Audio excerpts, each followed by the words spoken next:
네, 안녕하십니까. 토요일 저녁반입니다. 네, 오늘은 여기가 날씨가 너무 비가 내리는 바람에 날씨가 참 춥습니다. 그러면은 오늘 16장 한번 시작해 보도록 하겠습니다. 자신을 최고의 위대한 인간으로 만들라. 자신을 무언가 위대한 것으로 만들기 위해 이 책에서 말한 내용들을 실천하기 시작했다면 당신은 지금까지 맺어왔던 많은 인간관계들을 어쩔 수 없이 재조정해야 할 필요를 느낄지 모른다. 멀리해야 할 친구가 생길지 모르고 당신으로부터 무시를 당했다고 느끼는 사람도 생길 것이고 오해하는 친척이 생길지도 모른다. 진정으로 위대한 사람들 중에도 그와 관계를 맺었던 사람들 사이에서 이기적이라는 평가를 받기도 했다. 위대한 사람의 주변에 있는 사람들은 실제 그가 그들에게 해줄 수 있는 것 이상의 혜택이나 이익을 기대하고 한다. 그러므로 근본적인 문제는 이것이다. 다른 어떤 것들과 모두 상관없이 나 자신을 최대한 발전시키는 것만 나의 의무인가? 아니면 주변과 아무 마찰도 빚지 않고 주변의 어떤 손해도 보지 않게 하면서 내 발전을 추구할 수 있을 때까지 기다려야만 하는 걸까? 이것은 바로 자신과 다른 사람에 대한 의무 중 어느 것이 문제인가를 먼저인가의 문제이다. 이 세상에 대한 인간으로서 의무에 관해서는 앞에서도 충분히 이야기한 바 있으므로 여기서는 신에 대한 의무에 대해 말해보겠다. 많은 사람들이 신에 대한 어떤 태도를 취해야 할까에 대해 불안해하는 그 정도까지는 아니더라도 최소한 확신을 갖지 못하고 있다. 예컨대 미국에서 교회 등을 중심으로 신앙생활을 해나가기 위해 할애해야 하는 일이나 활동의 양은 엄청나다. 실로 엄청난 에너지가 소위 신에게 봉사하는 일에 쓰이고 있다.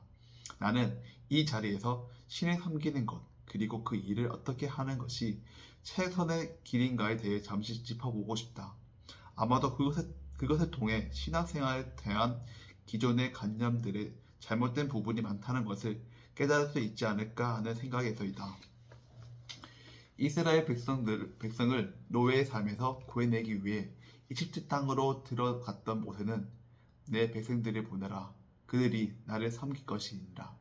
라는 하나님의 말씀을 바로 왕에게 전했다. 그리고 광야로 나온 이스라엘 백성들은 그곳에서 새로운 방식으로 예배를 드리기 시작했고 많은 사람들은 하나님에게 봉사하려면 예배를 드려야 한다고 생각했다. 그러나 나중에 하나님의 의식이나 제물 등은 어떤 형태로든 반기지 않는다고 말했다. 또한 예수의 가르침을 올바로만 올바로 올바로만 이해했다면 교회를 통한 조직화된 예배는 완전히 사라졌을 것이다. 인간이 소리나 목소리를 할 수 있는 것 가운데 하나님을 부족한 것은 없다. 이미 바울은 인간이 하나님을 위해 할 수 있는 것은 없다고 한 바 있다. 하나님은 아무것도 필요하지 않는 것이다. 앞에서 소개한 진화에 대한 관점을 본다면 신은 인간을 통해 표현되기를 원하고 있다. 지금까지 이어져 온 시간 동안 신은 인간을 더 높은 곳에서 오도록 이끌어왔고 계속해서 표현할 방법을 찾아왔다. 인간은 세대를 거듭할 때 좀 더 신을 닮아가고 있다. 모든 세대는 언제나 이 전 세대보다 더 나은 집, 더 좋은 환경, 더 쾌활한 노동, 더 많은 휴식과 여행, 그리고 공부할 기회를 얻기를 갈망했다. 근시안적인 몇몇 경제학자들이 200년 전에 노동자들이 창문도 없는 오두막에서 돼지들과 함께 집더미를 덮고 자던 것에 비한다면 현재 노동 환경은 갈목한 만큼 성장했으므로 노동자들이 아주 만족스러워야 한다는 주장하는 것을 볼 일이 있다.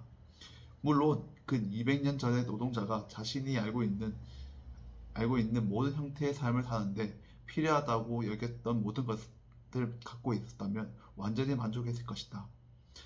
부족함을 느꼈다면 불만족을 했을 것이다. 현대인들은 과거에 비해 편리한 주택을 비롯하여 불과 얼마 전만 해도 전혀 알지 못했던 많은 것들을 가지고 있다. 그리고 당연히 그들이 원하는 모든 것을 가지고 있다면 그들을 생각, 만족할 것이라 당신은 생각할지 모른다. 하지만 그들은 만족하지 않는다. 신은 아무리 평범한 사람이라도 항상 지금의 조건보다 더 나은, 더 바람직한 삶을 꿈꿀 수 있는 수준까지 인류를 발전시켰기 때문이다. 그리고 이것이 사실이라면 보다 나은 삶을 생각하고 그려볼 이 능력을 가지고 있는 한 인간은 항상 현재 자신의 삶에 불만족스러워할 것이다. 이것은 지극히 당연한 일이다. 이 불만족 때문에 신은 우리로 하여금 좀 더 나은 환경을 향해 나아가도록 이끌어갈 수 있다. 신은 그저 인간을 통해서 자신을 좀 더 많이 표현하기를 원한다. 그러므로 당신이 신에게 봉사할 수 있는 유일한 방법은 신이 당신을 통해 세상을 주고자 했던 것이 밖으로 드러나 보이도록 만드는 것이다. 그리고 신이 당신 안에서 당신이 가진 가능성들이 최대치 안에서 살 수 있도록 최고의 나를 만드는 것이다. 이에 대해 일부에서 나는 피아노 앞에 앉아있는 한 소년에게 대해 이야기했다.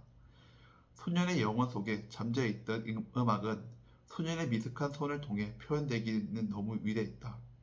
이것은 우리의 손과 발, 정신, 두뇌, 신체 등이 신이 쓰기 적당한 수준까지 훈련되는 순간 우리와 함께 위대한 일을 하기 위해 신은 어떻게 항상 우리 위에, 우리 안에, 우리 주위에, 그리고 우리 가까이에 존재하는가를 보여주는 훌륭한 사례이다.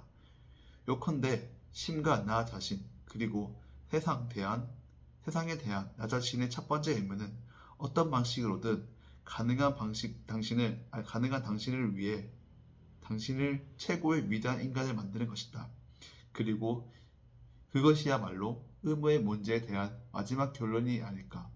앞장에서 나는 기회에 대해 이야기했다. 그리고 일부에서도 이미 모든 사람은 부자가 될 힘을 가지고 있다고 했고, 일반적으로 볼 때 누구든 위대하게 될 힘을 자신에게 지니고 있다고 주장했다. 하지만 이 같은 광범위한 일반화는 약간의 조건이 붙어야 정확할 듯 싶다.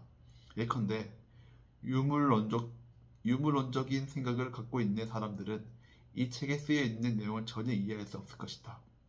그리고 지금껏 자신이 일하고 살아왔던 방식에 비추어 볼 때 이 책에서 말하는 내용이 전혀 납득되지 않는 사람들은 많을 것이며, 그런 사람들은 이 책의 메시지를 받아들이기 힘들 것이다. 그런 사람들에게는 실제 예를 보여주는 것만이 이들의 마음을 움직일 수 있는 유일한 방법일지 모른다. 이 세상은 가르치기보다 실제 예가 필요하다.